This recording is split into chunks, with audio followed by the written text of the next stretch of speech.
Mais il y aurait eu que l'hypercachère, où on a massacré des gens dans un hypermarché. Donc toi tu dis c'est quand c'est cachère. des juifs, on se mobilise Mais moins. bien sûr, On a quand même un lourd bilan, 30 Français tués par le Hamas, on a donc une otage, peut-être d'autres. Et finalement, on a bien sûr rendu hommage à ce professeur et on a eu raison d'Arras, mais j'ai l'impression qu'on n'a pas su rendre hommage à ces Français. Pourquoi? Parce qu'ils vivent en Israël? mais bien Parce sûr, on les considère plus comme des mais Israéliens que bien comme des sûr. Ce sont Français? Mais binationaux. bien sûr, je n'ai aucun doute que les personnes qui, notamment, on ne va pas reciter les noms ici, passent leur journée à fustiger la riposte israélienne, ne considèrent pas ces franco-israéliens comme des Français. Mmh. Pour eux, ce sont d'abord des Israéliens. D'ailleurs, beaucoup, Et je ces vais élus même n'en vous parlent jamais dire, de ces gens, je vais de ces même vous victimes. dire, pour les gens qui étaient hier, qui manifestaient à la République, c'est des sionistes, Oui. c'est des juifs, c'est des gens qui sont, pour certains, simplement antisionistes, pour d'autres, sont carrément antisémites. Donc pour eux, ce ne sont même pas des Français. Et même s'ils étaient Français, ils diraient, mais qu'est-ce qu'ils faisaient en Israël? Donc pour eux, même Bah, ce poser sont les des pieds en Israël. binationaux. Non, mais de toute façon, on a affaire à des gens qui, aujourd'hui, sont dans une lecture complètement monochrome du conflit. Et d'abord, encore une fois, pour la plupart d'entre eux, ne connaissent absolument rien à l'histoire de ce conflit. J'aimerais bien en avoir 2-3 en face de moi, leur parler du plan de la commission Peel, à quoi ressemblait le plan de partage de 48, leur parler juste concret, juste Mmh. faire un peu de Oui, cartographie. de rappeler Et là, on se l'histoire. marrera 2 minutes. J'aimerais bien leur parler du grand moufti de Jérusalem, qui a été le grand fondateur du nationalisme palestinien, qui était non seulement un frère musulman, mais qui avait rejoint Hitler en 41 et qui s'est occupé pendant toute la Seconde Guerre mondiale de faire la propagande en arabe grâce à une radio depuis Berlin que Hitler avait ouverte, et qui a fondé aussi une milice Tu nazie. devrais leur faire des C'était cours d'histoire, en fait. Non, mais juste leur dire, et leur dire que précisément, et c'est fort dommage pour les Palestiniens, on en est tous désolés, mais le clan Al-Husseini a gagné sur le clan Nashishibi, et que ça a été aussi un des moments où justement cette islamisation et cette nazification du nationalisme palestinien a commencé, et que tous les opposants, tous les modérés arabes qui existaient, ils ont tous été éliminés un par En un. fait, ce que tu Ces voudrais gens-là, ils rappeler, c'est connaissent que rien. en 47, en fait, les pays arabes n'ont pas voulu de l'État Mais palestinien. s'ils l'avaient eu, c'était un État Parce qu'il immense, était avec un c'était accès prévu. à la mer. C'était prévu à l'époque. L'État juif à l'époque, il était Mmh. minuscule, Oui, oui. et les sionistes l'avaient accepté. Mais ça, est-ce qu'ils connaissent quelque chose à l'histoire, ces Non. gens-là? Ils connaissent rien. Donc ensuite, effectivement, il y a eu des guerres, Israël les a gagnées, et Israël s'est agrandi. Mais si l'État arabe avait existé en 48, si les Arabes l'avaient Mmh. accepté, au lieu d'écouter toutes les On n'en armées serait pas arabes là qui leur ont aujourd'hui. dit on va jeter les juifs à la mer, ils l'auraient aujourd'hui, leur État palestinien. Donc il faut qu'ils arrêtent tous de raconter n'importe quoi, et qu'ils ouvrent un livre d'histoire. Non, Parce mais, que c'est vraiment non, mais épuisant, quand on est prof d'histoire, d'entendre les inepties qu'on entend, quoi. tu as raison sur Bruno. l'aspect historique, évidemment, mais que tu connais parfaitement, Barbara, mais en même temps, l'hommage en lui-même n'est pas dans le timing, comme disait Jean-Baptiste à l'instant. Non, Je crois qu'on n'est de pas toute dans façon. dans le timing total, même si ces 30 ressortissants sont franco-israéliens, etc. Je ne pense pas que le calcul est fait à ce niveau-là. Le calcul, il est fait qu'en ce moment, on est en pleine négociation avec les pays arabes, et je crois qu'il y a des priorités, on peut le dire comme ça. Oui, mais C'est l'émotion ça. n'est pas la même. Pardon, hein, je suis désolé, on le voit bien. L'émotion Mais n'est non. pas la même parce que ceux qui sont morts loin de chez nous, Oui, loin mais de les signes- l'Hexagone. les Bien signes sûr, dont on sait pas. les horreurs, tout le monde les dénonce.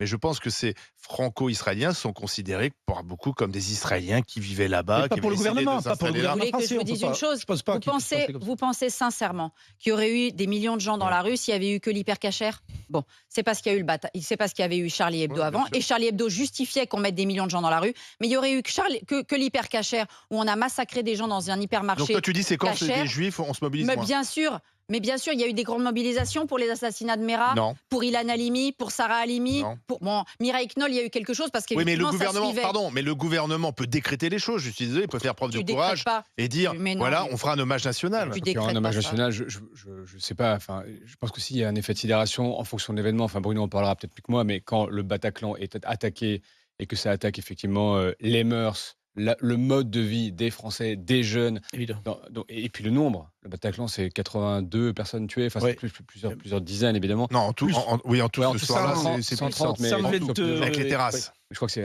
entre 80 et 90 au Bataclan, dans le Bataclan. Et je pense que tout ça, évidemment, il y a une forme aussi de proximité. Elle est vraie sur le plan géographique, mais elle est surtout vraie sur Oui. le plan culturel et puis sur le plan y compris physique. Enfin, quand tu es dans Paris et que le Bataclan est attaqué, il était évident que tu Oui, mais ressens pardon, mais d'une façon un peu différente. Jean-Baptiste, lorsque les frères Kouachi ont tué la rédaction de Charlie Hebdo, il y a eu 4 millions de personnes Ouais. dans la rue. Oui, 4 mais millions de ça s'est personnes dans la passé rue. en France, comme le dit Jean-Baptiste. C'est quand même. Est-ce qu'on ne c'est une banalise image pas l'horreur? forte Non, mais pour le- au-delà, Bien sûr qu'on- au-delà de cette explication, ce sont des Israéliens plus que des Français, etc. Est-ce qu'on n'est pas aussi dans la banalisation de Non, l'horreur? mais d'abord, Non. Mais si, et qu'à force, non, mais c'est terrible, mais on s'y est habitué parce Non, que mais le on peut pas dire terrorisme ça. frappe chez nous régulièrement et que même tuer aujourd'hui un prof à l'intérieur de l'établissement, Non, certes, non, on non. est ému, mais il y avait moins d'émotion qu'après la mort de Samuel Paty. Mais Non, vous non, vous Et on rendez est passé à autre chose. on Et on s'habitue est passé à autre chose. On vit avec le terrorisme, comme a dit Non, non, Valls non, il y a non, quelques années. On vit avec le terrorisme On a actuellement. banalisé Mais l'horreur. non, on peut pas. Non, personne ne excuse-moi, banalise. je la pense pas. la force Pas d'accord. médiatique au moment de la mort de Samuel Paty. Alors, est-ce que c'est le fait qu'il ait été décapité? Je ne sais pas. Mais ça a été un C'est un électrochoc. choc Voilà, dingue. mais majeur. Excusez-moi, moi je trouve franchement que la mort de mon collègue Dominique Bernard, oui, il y a eu un émoi qui a duré 2-3 jours. Alors, est-ce que c'est concomitant avec le fait qu'en ce moment, en plus, il y a plein de choses Oui. dans l'actualité? Aussi. Mais quand Mais on même, est passé ça à autre aurait dû chose. mettre des milliers, dizaines de milliers de gens dans les rues. Et les autres, On là, au lieu de manifeste pour moins tweeter que toute la ça, hein, journée en France. On sur les manifeste pour un mensonges tout de et un Gaza, rien. il ferait mieux Il y a de eu une se mobilisation à Arras pour ses obsèques, À etc. Arras, Oui, à à Arras, Arras. Tout le monde pas en a dans toute parlé. la France. À contrario, Enfin, vous vous Barbara, rendez. à Je sais même pas contrario- si on se rend compte de ce que ça veut dire Bah oui. venir. Mais oui. Il l'a égorgé. Venir égorger un prof dans Mais Barbara, dans un Pardon, lycée, il y a quand quand même plus de manifestations parfois pour des revendications ouais. catégorielles. Il y a plus de gens dans la rue que lorsqu'un Moi, je me professeur se fait tuer par un Je me terroriste. méfie de ces comparaisons. Rappelez-vous le prêtre qui s'est aussi fait. Ah bah oui. Oui, mais je pense qu'on peut. Près de Rouen, Toujours difficile. Le père Hamel, c'est ça? Le père père Hamel Hamel, à Saint-Étienne-du-Rouvray. qui a été égorgé. Égorgé aussi. C'est avant Samuel Paty. Et pour Samuel Paty, il y a eu une émotion nationale, des Mais est-ce que commémorations oui, mais nationales. est-ce qu'on n'a pas banalisé l'horreur? Non, mais je pense que malheureusement, effectivement, on s'habitue à l'horreur. Ah oui. Parler à des gens qui vivent dans des états de guerre depuis des années, ils s'habituent à Oui, c'est regarder ça. les enfants, ils s'habituent aux missiles, ils reconnaissent les avions. Bon, malheureusement, Les l'être enfants, humain on leur explique que est quand ainsi On vit il avec faut la se mettre guerre. sous les tables dans les classes maintenant. Oui, c'est ça. En Les- cas Il y a un d'alerte protocole- il y a terroriste. un protocole de sécurité qui est mis en Non, mais place. c'est même Ici en France, c'est d'ailleurs. même anthropologie. Enfin, l'être humain, malheureusement, s'habitue à tout et même à l'horreur. Après, qu'on banalise sur le plan politique, c'est complètement différent. Moi, je pense qu'il ne faut absolument pas banaliser sur le plan politique. Après, que chacun, effectivement, Mais regardez, malheureusement, comme les à réseaux force sociaux d'images, s'habitue à banalisent l'horreur. aussi les appels au crime, les appels au meurtre, moi je vous dis honnêtement, la prolifération Des menaces de mort. de menaces de mort et de morts violentes, etc., mais ça s'est énormément Oui, banalisé Et aujourd'hui. les images on peut voir, pardon, mais Ah bah ça. qu'on voit sur les réseaux sociaux, on voit tout, notamment après l'attaque du 7 On a octobre, cru. on a vu les images tout de suite, parce qu'en plus c'est terroriste, c'est une nouveauté, c'est que les terroristes veulent faire savoir. C'est-à-dire que Comme les Mohamed nazis, Merah, ils ont des GoPro. les nazis ne filmaient pas, mais les terroristes islamistes, eux, ils filment, Et ils se d'ailleurs, filment, Israël- Je ils se signale mettent quand en même- scène. Non, mais, donc ce qui fait La que n'importe police- qui peut voir ces images. Mais la Et police, Israël a fait savoir qu'elle envisageait de diffuser les images Aujourd'hui. justement aujourd'hui. À des journalistes. Bien Montrer sûr, à des bien sûr, journalistes. c'est public Les averti, juges- mais juste les- pour crédibiliser aussi et Ouais, mais c'est les vrai. juges et les La- avocats des parties dans l'affaire des attentats de Montauban et de Toulouse de Mohamed Merah, ils ont vu en direct, puisque Mohamed Merah s'est filmé avec sa Ouais. GoPro. Bien sûr. Voilà, donc c'est pas le Hamas qui a inventé, c'est toute cette nébuleuse djihadiste, Bien sûr. les Pour Hamas, terroriser les la population, Hezbollah, c'est fait exprès. ils se filment et ils filment leurs exactions. Voilà. Et Mohamed Merah, Alors, c'était ça y est, 2012. Ça fait, Le ça fait débat- partie de la stratégie, quoi. Le débat De est ces lancé gens-là. à l'occasion du voyage demain d'Emmanuel Macron à Tel Aviv en Israël. On se pose la question pourquoi la France n'a pour l'instant organisé aucun hommage national pour les 30 ressortissants français qui sont morts le 7 octobre.